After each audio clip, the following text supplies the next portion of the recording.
हाय, मैं हूँ prof man, आपका super coach for physics and chemistry. और मैं आपके लिए लेके आता हूँ शॉर्ट एंड क्रिस्प वीडियोस जिनसे आप कभी भी किसी भी टॉपिक को बहुत ही कम टाइम में बहुत अच्छे से समझ सकते हैं, या किसी पुराने टॉपिक को बहुत ही कम टाइम में बहुत ही अच्छे से रिवाइज कर सकते हैं। आज हम एक बहुत ही इंपॉर्टेंट टॉपिक डिस्कस करने जा रहे हैं जो कि है कूलोम्स लॉ। ये इलेक्ट्रोस्टैटिक्स का एक बहुत ही इंपॉर्टेंट कॉन्सेप्ट है। ये आपको जरूर आना चाहिए, ये आपको न्यूमेरिकल्स में भी काम आएगा और आगे के टॉपिक समझने के लिए भी बहुत काम आएगा।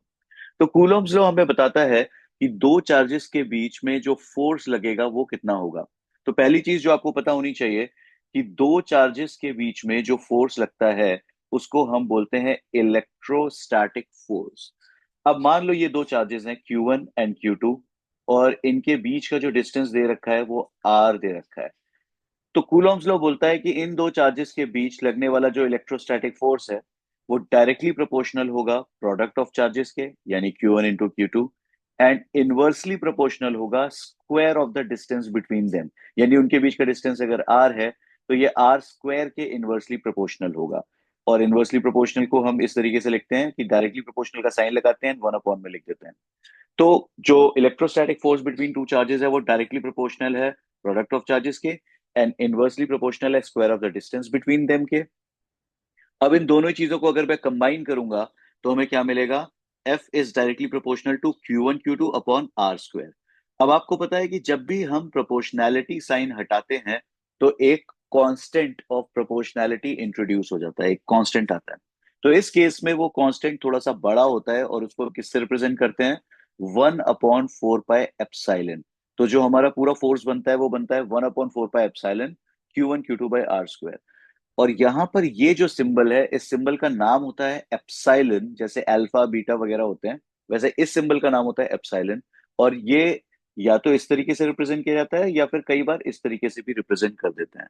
अब ये जो एप्सिलॉन है ये किसको रिप्रेजेंट करता है? ये रिप्रेजेंट करता है permittivity of the medium in which the charges are placed.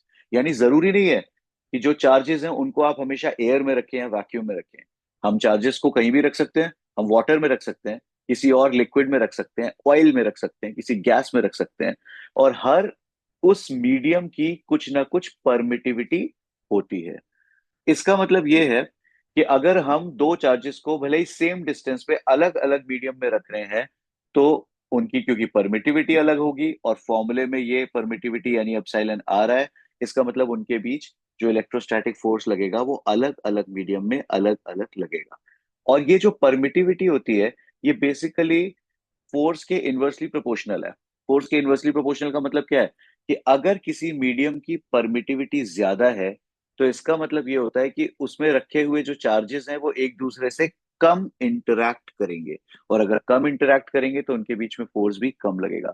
तो यानी कि अगर परमिटिविटी ज्यादा तो फोर्स कम, या फिर परमिटिविटी कम तो फोर्स ज्यादा। इससे मुझे पता चलता है कि force and permittivity of a medium एक दूसरे के इनवर्सली प्रोपोर्शनल है। तो आई होप आपको ये पूरा कॉन्सेप्ट समझ में आ गया है कि कूलम्स लॉ का जो फॉर्मूला निकल के आता है वो आता है 1/4 pi epsilon Q1 Q2 by R square. और यहाँ पे एप्सिलॉन क्या बताता है? उस मीडियम की परमिटिविटी जिसमें कि दोनों चार्जेस को रखा गया है। तो यहाँ पे हमें एक चीज ये पता चल रही है कि इलेक्ट्रोस्टैटिक फोर्स जो है वो सिर्फ चार्जेस पर या वो किस डिस्टेंस पे रखे हैं उस पर नहीं डिपेंड कर रहा है।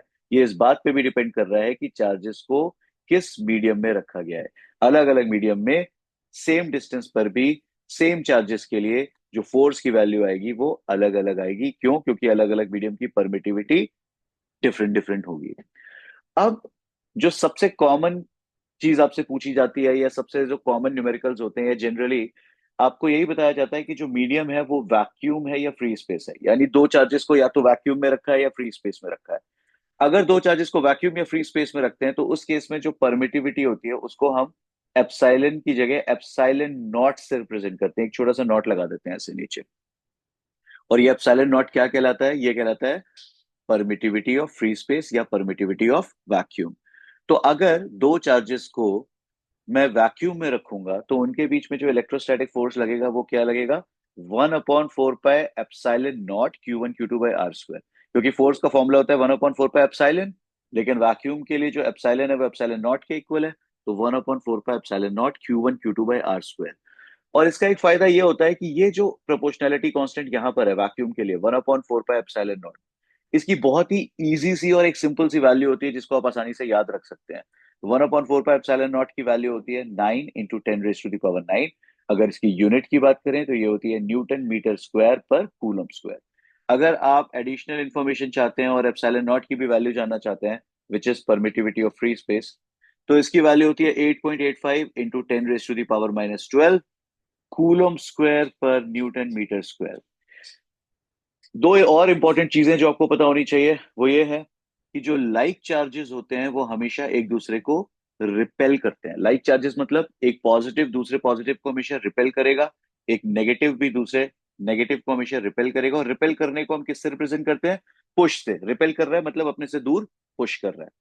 दो अनलाइक चार्जेस होंगे तो वो हमेशा एक दूसरे को अट्रैक्ट करेंगे, मतलब एक पॉजिटिव एक नेगेटिव को हमेशा अट्रैक्ट करेगा। और अट्रैक्ट करने का मतलब अपनी तरफ पुल करेगा। तो ये कॉन्सेप्ट्स अगर आपको क्लियर हैं तो न्यूमेरिकल्स में आपको काफी सब कुछ इजी हो जाएगा आपके लिए। तो ये पुश और पुल जरूर याद रखिएगा कि लाइक चार्जेस एक दूसरे को पुश करते हैं एंड अनलाइक चार्जेस एक दूसरे को पुल करते हैं।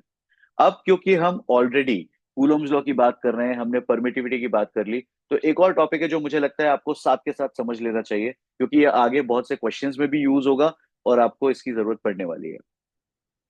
तो एक और टर्म होता है जिसको हम बोलते हैं रिलेटिव परमिटिविटी। इसको हम एप्सिलॉन के नीचे सबस्क्रिप्ट में छोटा सा आर लगा के रिप्रेजेंट करते हैं, एप्सिलॉन आर से। और ये जो रिलेटिव परमिटिविटी होता है, इसका ही एक और नाम होता है जिसको हम बोलते हैं डाइलेक्ट्रिक कांस्टेंट। और ये आने वाले चैप्टर्स में आपको बहुत ज्यादा सुनने को मिलेगा, डाइलेक्ट्रिक कांस्टेंट। और इस डाइलेक्ट्रिक कांस्टेंट को हम कैपिटल के से रिप्रेजेंट करते हैं। तो ये दोनों सेम ही चीज होती हैं।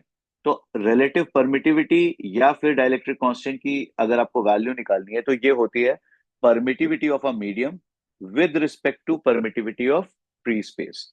यानी कि जिस मीडियम का आपको डाइलेक्ट्रिक कांस्टेंट निकालना है, उस मीडियम की परमिटिविटी को आप फ्री स्पेस की परमिटिविटी से डिवाइड कर दीजिए, तो आपको क्या मिल जाएगा? उसका डाइलेक्ट्रिक कांस्टेंट मिल जाएगा। अब एक चीज आपको और दिख रही है, ऊपर भी एक परमिटिविटी है नीचे भी एक परमिटिविटी है। तो इसका मतलब ये जो डाइलेक्ट्रिक कांस्टेंट होगा, ये एक यूनिट लेस क्वांटिटी होता है या डायमेंशन लेस क्वांटिटी होती है। इसका कोई डायमेंशन नहीं हो सकता, क्योंकि ऊपर भी क्या है? परमिटिविटी है। इसकी भी यूनिट वही होती है कूलम स्क्वायर पर न्यूटन मीटर स्क्वायर। और इसकी भी यूनिट क्या होगी? कूलम स्क्वायर पर न्यूटन मीटर स्क्वायर। वो एक दूसरे को कैंसिल कर देगा और ये यूनिटलेस या डायमेंशनलेस क्वांटिटी बन जाएगा। अब अगर मैं यहां से इस फॉर्मूले से एप्सिलॉन की वैल्यू निकालूं, तो ये चीज अगर इधर मल्टीप्लाई हो गई तो एप्सिलॉन इज इक्वल टू क्या आ जाएगा? एप्सिलॉन नॉट के। तो अगर दो चार्जेस को किसी मीडियम में रखा गया है, तो मैंने आपको बताया था उसके लिए इलेक्ट्रोस्टैटिक फोर्स का फॉर्मूला क्या होता है? 1/4 pi epsilon not. Sorry, epsilon epsilon not कब होगा? जब वैक्यूम की बात कर रहे हैं। यहाँ पे हम जनरल किसी भी मीडियम की बात कर रहे हैं। 1/4 pi epsilon Q1 Q2 by R square. अब इस एप्सिलॉन की जगह हम क्या पुट कर सकते हैं? एप्सिलॉन नॉट के। तो जो हमारा जनरल फॉर्मूला बन जाएगा वो क्या बनेगा? 1/4 पाई, और एप्सिलॉन की जगह हमने क्या पुट कर दिया? एप्सिलॉन नॉट के Q1 Q2 by R square. और ये एक यूनिवर्सल फॉर्मूला है जो कि किसी भी मीडियम के लिए वैलिड है। इसकी खास बात क्या है कि जनरली जब न्यूमेरिकल आपके लिए आता है या फिर आपको कोई क्वेश्चन दिया जाता है, तो उसमें जनरली जिस भी मीडियम में चार्जेस को रखा जाता है उसकी परमिटिविटी ना देकर उस जनरली उसका डाइलेक्ट्रिक कांस्टेंट गिवन होता है। तो इस फॉर्मूले में देखो डाइलेक्ट्रिक कांस्टेंट है। और दूसरी इंपॉर्टेंट चीज क्या दिख रही है कि इसमें 1/4 पाई एप्सिलॉन नॉट भी है, जिसकी वैल्यू बहुत इजी होती है और हमें पता है कि वो वैल्यू कितनी होती है? 9 × 10⁻⁹ न्यूटन मीटर स्क्वायर पर कूलम स्क्वायर। तो इसलिए हम ये बोल सकते हैं कि ये सबसे जनरल या सबसे यूनिवर्सल फॉर्मूला है दो चार्जेस को अगर किसी भी मीडियम में रखा गया है जिसका डाइलेक्ट्रिक कांस्टेंट गिवन है। तो आप हमेशा ये फॉर्मूला याद रखिए, और जो भी आपको मीडियम के डाइलेक्ट्रिक कांस्टेंट की वैल्यू दे रखी है वो आप यहाँ पे पुट कर सकते हैं। एंड 1/4 पाई एप्सिलॉन नॉट की वैल्यू आपको ऑलरेडी पता ही है। तो आई होप आपको ये कूलम्स लॉ का कॉन्सेप्ट बहुत अच्छे से समझ में आ गया है। और इसको इसका प्रॉपर नोट्स बनाइएगा, इसको एनालाइज करिएगा, ध्यान से समझिएगा, क्योंकि जो भी आप आगे न्यूमेरिकल्स करेंगे उन सबके लिए ये बहुत ही इंपॉर्टेंट कॉन्सेप्ट है।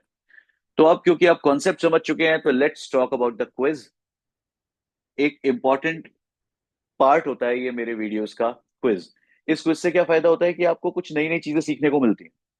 तो आइए देखते हैं आज का क्विज क्या पूछ रहा है। ये बोल रहा है कि आपको डाइलेक्ट्रिक कांस्टेंट की वैल्यू बतानी है for vacuum and metal respectively. Respectively मतलब आपको पहले वैक्यूम के लिए डाइलेक्ट्रिक कांस्टेंट की वैल्यू बतानी है और फिर मेटल के लिए। उसी ऑर्डर में आपको बताना है, पहले वैक्यूम के लिए फिर मेटल के लिए डाइलेक्ट्रिक कांस्टेंट की वैल्यू। तो आपके पास जो ऑप्शन ए है वो है K is equal to 1 and K is equal to 0। इसका मतलब ये है कि वैक्यूम के लिए 1 होनी चाहिए और मेटल के लिए 0 होनी चाहिए। इसी ऑर्डर में हमेशा हम बात करेंगे। ऑप्शन बी क्या है? K is equal to 0 and K is equal to infinity. Option C क्या है? K is equal to infinity and K is equal to 1। And option D क्या है? K is equal to 1 and K is equal to infinity. जिन लोगों का इसका answer पता है वो तो डायरेक्टली कमेंट सेक्शन में इसका आंसर करिए। जिनको इसका आंसर नहीं आता है वो लोग क्या करेंगे? वो पहले इसको पढ़ेंगे, समझेंगे और उसके बाद इसका आंसर कमेंट सेक्शन में लिखेंगे। जो भी लोग सही आंसर्स देंगे मैं उनके कमेंट्स को लाइक कर दूंगा, सो दैट बाकी लोगों को भी पता लग जाए कि कौन सा आंसर करेक्ट है। ठीक है? तो आई होप आपको ये कॉन्सेप्ट बहुत अच्छे से समझ में आ गया है। प्रॉपर नोट्स बनाइए, रिवाइज करिए और हम मिलेंगे नेक्स्ट लेक्चर में। तब तक के लिए प्रोफेसर्स बाय एंड आप पढ़ते रहिए। Stay safe, take care.